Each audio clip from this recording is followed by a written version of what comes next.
Thank you, Mr. Speaker. February 11, 2015. What is the special significance?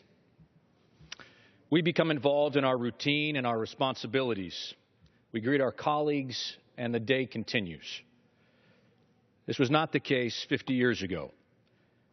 A young Navy pilot climbed into the cockpit of his F-8 Crusader aboard the USS Coral Sea, readying himself for a mission over North Vietnam. And now imagine yourself, Mr. Speaker, a young naval aviator. They're some of the best that we have in our armed forces. Some may say a little cocky. They're actually able to fly a flying engine, in essence. An F-8 Crusader can go faster than the speed of sound. They can fly missions and actually land back on a ship at night in rough seas. So 50 years ago today, this young naval aviator, as he boarded his F-8 Crusader, was going to fly a low-level mission about 1,000 feet above the surface. And yet, after he took on some fire, very quickly he realized that he was in some trouble. The cockpit filled with smoke. He had a very short time to exit the plane. His parachute opened about 35 feet above the ground and broke his pack upon impact. This young pilot's world had just changed, and dramatically.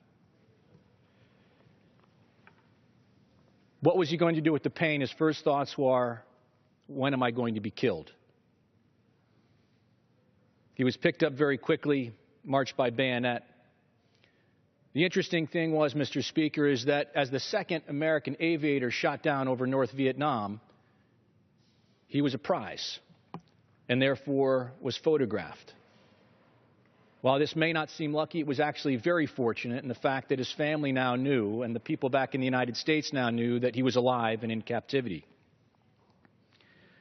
He was indeed one of the lucky ones, because as the POWs would mount over this conflict in Vietnam, many did not have that same luck. Having broken his back on impact, he was looking for medical attention. The medical attention he received was a white robe and a bunch of cameras taking pictures. And as soon as the cameras left, the extent of his medical treatment ceased. He was taken to the Wallow prison, which we now affectionately know as the Hanoi Hilton. He was the one that was eventually credited with naming the Hanoi Hilton. As those that know that have been in captivity, and many of us have read, when you're in captivity, you're able to give your captors four basic, what they call the big four pieces of information: your name, your rank, your serial number, and your date of birth. Well, as we know, this obviously was not going to be enough.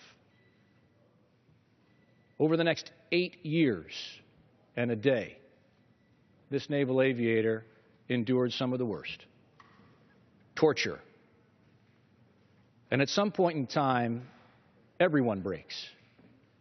And the torture that they endured, and that this man endured, eventually had to give. Whether it was sitting on broomsticks for days at a time, or tying your arms behind your back and then having your elbows brought together by ropes and then slowly risen above your head. So he did give some additional information. His father, a lawyer, but also owned a farm in Pennsylvania. The Vietnamese wanted to know, how many chickens did they have? Well, at some point in time, he said, that's pretty innocuous information. I'll let him know. 19 chickens. Well, he knew when he got back to his cell. And some of these cells, Mr. Speaker, were about 3 by 9, some 4 by 9. Now, just imagine spending 10 hours in a 4 by 9 foot space. Not to mention 2.5 years of solitary confinement. 8 years in captivity. So he gave this additional information, and as he went back to his cell, realized it was going to get worse and worse.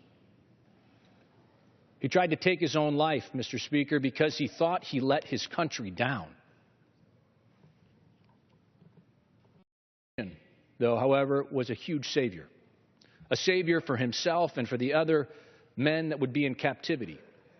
That sense of camaraderie, that sense of making sure that your brain could continue to focus on other things, that message to keep them and their spirits up. They devised a tap code. It was a 5x5 metric. A, B, C, D, E. And the next line, F, G, H, I, J. They left out the K.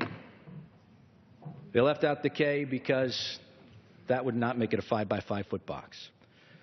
His courage, his integrity, his leadership, and loyalty to his fellow prisoners, his love of country, cemented faith were ever present. His valor in the face of the impossible ensured that he returned with honor. Lieutenant Commander Robert Harper Shumaker, now Admiral Shumaker, holds a near and dear place in my heart. He happens to be my uncle. When my wife and I had our first daughter, we decided to name her Harper, after one of the most incredible people we know. Mr. Speaker, my daughter gave me very clear instructions before I came here, and that was to let everyone know how much we love this American hero. In my office, I keep two pictures. One of the day he was shot down, and the other was the day he was reunited with his family. They were a reminder to me not of the darkness and cruelty of war, but of the power of faith and the strength of a brotherhood and the honor that no one could take away. On the 50th anniversary of one of the darkest hours endured by an American aviator, let the record show that we stand and applaud this most revered American patriot.